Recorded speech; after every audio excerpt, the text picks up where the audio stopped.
મહાપુરુષોમાં એક કક્ષા હોય છે, અમુક વ્યક્તિને પરમહંસ કહેવામાં આવે છે. પરમહંસ, હંસ, પરમહંસ. આ શરીર અને આત્મા બંને જુદા જુદા છે, બધાને ખબર છે, છતાં એક થઈ ગયા છે ને.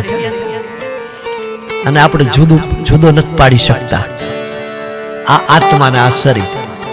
આમાં વાણીમાં પાડીએ કે આ શરીર આત્માથી જુદું છે, આત્મા શરીરમાંથી નીકળી જાય એટલે આત્મા ખોડિયાની કિંમત નહીં, એટલે ખોડિયું ને આત્મા અલગ થયા.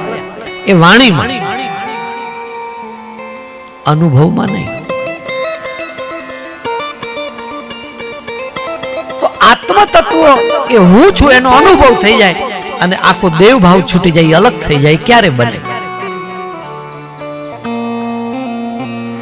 જો શ્રીફળની અંદર સફેદ ગોળો હોય છે,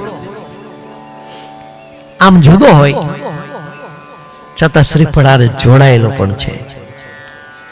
અને જે શ્રીફળની આરે જન્મથી જોડાયેલો છે સફેદ ગોળો, એને શ્રીફળથી અલગ કેમ કરવો? અઘરું છે. તમે શ્રીફળને આમ કઈ ફોડી નાખો તો ગોળો અલગ ન થાય. કોપરું હોય ત્યાં સુધી ન થાય, એટલે કે પાણી હોય ત્યાં સુધી ન થાય. એમાં પાણી ભરેલું હોય, તમે ફોડો એટલે પાણી નીકળી જાય. કોપરું તો ચોટેલું જ હોય. અને ઈ કોપરું તૂટવું ન જોઈએ, કપાવવું ન જોઈએ. અને ગોળો એમના માખે આખો બારો નીકળી જાય, કાચલીને છોડી દે. એ ક્યારે બને? ત્યારે જ બને કે શ્રીફળની અંદર રહેલું પાણી જે છે ધીમે ધીમે સુકાતું જાય, સુકાતું જાય, સુકાતું જાય. એમ ગોળો અલગ થતો જાય, અલગ થતો જાય. અને એક દિવસ એવો આવે કે શ્રીફળમાં રહેલું જલ, પાણી સાવ સુકાઈ જાય, એટલે ગોળો જુદો જ પડી જાય. આ શરીર શ્રીફળ છે, એમાં આત્મરૂપી આ ગોળો અલગ છે. પણ જન્માંતરથી આ શરીર સાથે, શરીર એની સાથે બંને એકમેક થઈ ગયા છે કે આપણે એને જુદું નથી પાડી શકતા, એટલે એને ઓળખી નથી શકતા. એના માટે શું કરવું? તો કે માણસના શરીરમાં, એની ઇન્દ્રિયોમાં, એના મનમાં રહેલો વિષય રસ સુકાઈ જાય તો આત્મ તત્વ રૂપી ગોળો અલગ પડે. તો ધીરે ધીરે સુકાય. એના બે માર્ગ બતાવ્યા છે, જ્ઞાન માર્ગ અને એક ભક્તિ માર્ગ. પાંચે ઇન્દ્રિયો ભક્તિ રસ પીવે. આંખ જે સંતોનું સૌંદર્ય પીવે, ભગવાનની છબીનું સૌંદર્ય પીવે. કાન બીજું કઈ ન સાંભળે, સત્સંગ સાંભળે, ભગવાનની કથા સાંભળે. જીભ સ્મરણ કરે, મન ઈશ્વરનું ધ્યાન ચિંતન કરે. તો જે ઇન્દ્રિયો વિષયો તરફ જાય છે એ ઇન્દ્રિયો વળી અને પવિત્ર વિષયો તરફ જાય, એટલે ઈશ્વર. બંને વિષય જ કહેવાય. એક વિષય અમૃત છે, એક ઝેર છે. ઇન્દ્રિયો પાપ કરનારી નથી.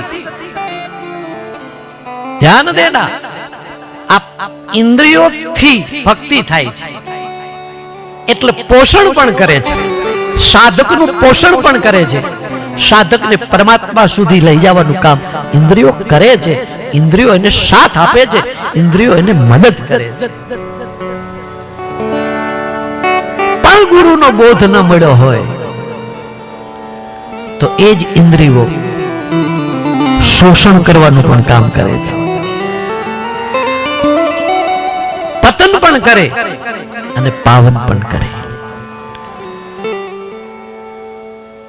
ઈશ્વરથી દૂર પણ રાખે અને ઈશ્વર સુધી પણ લઈ જાય. એટલે ઇન્દ્રિયો જે છે એ ફૂલ છે. ફૂલ છે એ ભગવાનના ચરણમાં મૂકી શકાય, કોઈની સ્ત્રીના મસ્તક ઉપર મુકાય. ફૂલ એમ ના કહે કે મને સ્ત્રીના મસ્તક ઉપર ન મૂકી, મને ભગવાનના ચરણમાં લઈ જાય, એમ ફૂલ ન કહે. એ તો તમારા ઉપર આધાર છે કે ફૂલને ક્યાં ચડાવવું. કોઈ સ્ત્રીના વેણી ઉપર ચડાવે તો કોઈ ભગવાનના મસ્તક પર ચડાવે છે. આ ઇન્દ્રિયો એવી છે, કોઈ ઇન્દ્રિયોને શુદ્ધ કરે છે, ઇન્દ્રિયો થકી પરમાત્મા પાસે જાય છે, તો કોઈ ઇન્દ્રિયોથી પરમાત્માથી દૂર પણ રહે છે. વાપરતા આવડવું જોઈએ. આ જીભથી કોકને અપમાન કર્યું હોય, કોકને ગાળ દઈ દીધી હોય, પછી કોકે આપણને બે તમાચા મારી દીધા હોય, અને પછી આપણે જીભનો અપરાધ કાઢીએ કે આ જીભ જ ખોટી છે. ઈ જીભે કોકનું સન્માન કર્યું હોય તો એને લાભ થાય છે. એટલે વાપરવા ઉપર આધાર છે ને, કેમ વાપરવી જીભને. તો મન અને બુદ્ધિને કેમ વાપરવા સાહેબ? તો ધીમે ધીમે આ ઇન્દ્રિયો છે શુદ્ધ બને. અંદર રહેલો જે વિકાર છે સુકાય છે. અને એક દિવસ એવો આવે કે બધી જ ઇન્દ્રિયોમાંથી રહેલો વિષય વિકાર ગાયબ થઈ ગયો, ગોતો તોય ના જડે. ત્યારે આત્મ તત્વ રૂપી એ ઘોડો આ દેહ રૂપી શ્રીફળથી અલગ થયો, અને એ તત્વનો જેને અનુભવ કરી લીધો એને પરમહંસ કહેવાય છે.